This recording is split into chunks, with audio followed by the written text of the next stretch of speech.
Hello నమస్తే guys, welcome to నిర్వాణ ఎడ్యుపోర్ట్. మరి 10th క్లాస్కి సంబంధించినటువంటి రిజల్ట్స్ గురించి నుంచి అప్డేట్ అయితే ఇప్పుడు మనకు వచ్చేసింది. చాలా రోజులుగా దాదాపుగా గత 3-4 రోజుల నుంచి ఈరోజు రేపు అంటూ పేపర్లలో చూస్తున్నాం. పిల్లలంతా కాల్స్ చేస్తూ ఉన్నారు. చాలామంది వెయిట్ చేస్తూ ఉన్నారు 10th క్లాస్ రిజల్ట్స్ ఈరోజే అంటూ, 29th రోజు 28th రోజే అంటూ. సో దానికి తెరదించుతూ రేపు అంటే 30 తారీఖు రోజున 1 గంటకు రవీంద్ర భారతి ఆడిటోరియంలో సీఎం గారి చేతుల మీదుగానైతే 10th క్లాస్ రిజల్ట్స్ను అనౌన్స్ చేస్తారని ప్రెస్ నోట్ అయితే రిలీజ్ చేశారు అఫీషియల్గా. సో మనం ఇప్పుడు స్క్రీన్ పైన చూస్తున్నాం. Office of the director of government examination Telangana వారి నుంచి వచ్చేసినటువంటి ప్రెస్ నోట్ను అయితే మనం ఇక్కడ స్క్రీన్ పైన చూస్తున్నాం. అందులో క్లియర్గా మెన్షన్ చేయబడింది ఎస్ఎస్సి పబ్లిక్ ఎగ్జామినేషన్ మార్చ్ 2025కి సంబంధించినటువంటి ఫలితాలను హానరబుల్ చీఫ్ మినిస్టర్ 30 తారీఖు రోజున 1 గంటకి రవీంద్ర భారతి ఆడిటోరియంలో హైదరాబాద్లో రిలీజ్ చేస్తారని చెప్పి అయితే ఇందులో క్లియర్గా మెన్షన్ చేయడం జరిగింది. అంటే మనకి ఈరోజు ఇన్ని రోజులు వెయిట్ చేసినటువంటి దానికోసం అయితే తెరదించేశారు. ఇప్పటి వరకు చరిత్రలో మొదటిసారి అనుకోవచ్చు ఏప్రిల్లో 10th క్లాస్ రిజల్ట్ని అనౌన్స్ చేయడం అయితే. సో చాలా స్పీడ్గా స్పాట్ని కండక్ట్ చేసి రిజల్ట్ని అయితే అనౌన్స్ చేస్తూ ఉన్నారు. రిజల్ట్స్ అందుబాటులో ఉండేటటువంటి వెబ్సైట్లను కూడా, అఫీషియల్ వెబ్సైట్స్ ఏవైతే ఉన్నాయో వాటిని కూడా ఇక్కడ మెన్షన్ చేయడం జరిగింది. బీఎస్సీ తెలంగాణ మనకు అఫీషియల్ వెబ్సైట్ ఇది. BSc Telangana, board of secondary education Telangana అనేది అఫీషియల్ వెబ్సైట్.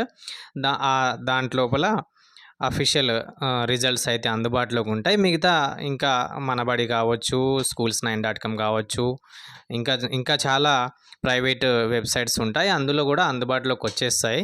సో 1 గంటకి రేపు 30 తారీఖున 1 గంటకైతే మనం 10th క్లాస్ రిజల్ట్స్ అనౌన్స్ చేస్తారని అయితే క్లారిటీ వచ్చింది. ఓకే, సో రిజల్ట్స్ వస్తున్న తరుణంలో చాలామంది పిల్లలు ఇబ్బంది పడుతూ ఉంటారు. బాగా రాయలేదు అని చెప్పేసి ఇంకేదో అనేసి చాలామంది ఇబ్బంది పడుతూ ఉంటారు.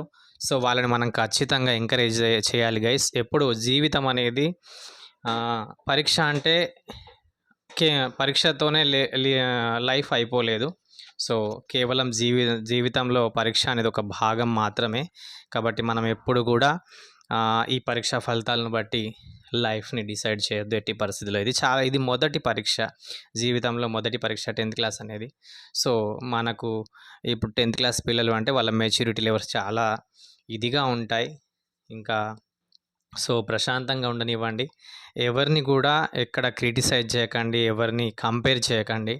మంచి మార్క్స్ వచ్చిన వాళ్ళని ప్రోత్సహించండి, నో ఇష్యూస్. కానీ తక్కువ మార్కులు వచ్చిన వాళ్ళని లేదా ఫెయిల్ అయిన వాళ్ళని ఎక్కడ కూడా డిస్కరేజ్ చేయొద్దు. ఎందుకంటే జీవితంలో పరీక్ష అనేది కేవలం ఒక భాగం మాత్రమే. సో ఎవరిని ఎక్కడ కూడా కంపేర్ చేయకండి. ఆల్టర్నేట్స్ చాలా ఉంటాయి. సో పిల్లల ఆరోగ్యాన్ని చూస్తూ ఉండాలి. తల్లిదండ్రులుగా మీరు మీ పిల్లల యొక్క రిజల్ట్స్ని చూసినప్పుడు వాళ్ళని ఎక్కడ కూడా డిస్కరేజ్ చేయకుండా వాళ్ళని ప్రశాంతంగా మళ్ళీ సప్లిమెంటరీస్ ఉంటాయి అని, లేదా ఇంకో అవకాశం ఉంటుంది అనేటటువంటి అంశాన్ని గుర్తు చేస్తూ చక్కగా ఎంకరేజ్ చేసే విధంగా చేయండి. ఎక్కడ కూడా ఎవరిని కూడా డిస్కరేజ్ చేయకండి. చక్కని రిజల్ట్ అనేది పాజిటివ్గా ఉండాలి తప్ప జీవితం పైన ప్రభావితం చూపించేటటువంటి విధంగా అయితే ఉండకూడదు. సో 10th క్లాస్ పిల్లల్ని ఎక్కడ కూడా డిస్కరేజ్ చేయొద్దు అనేది పదే నేను చెప్తున్నా.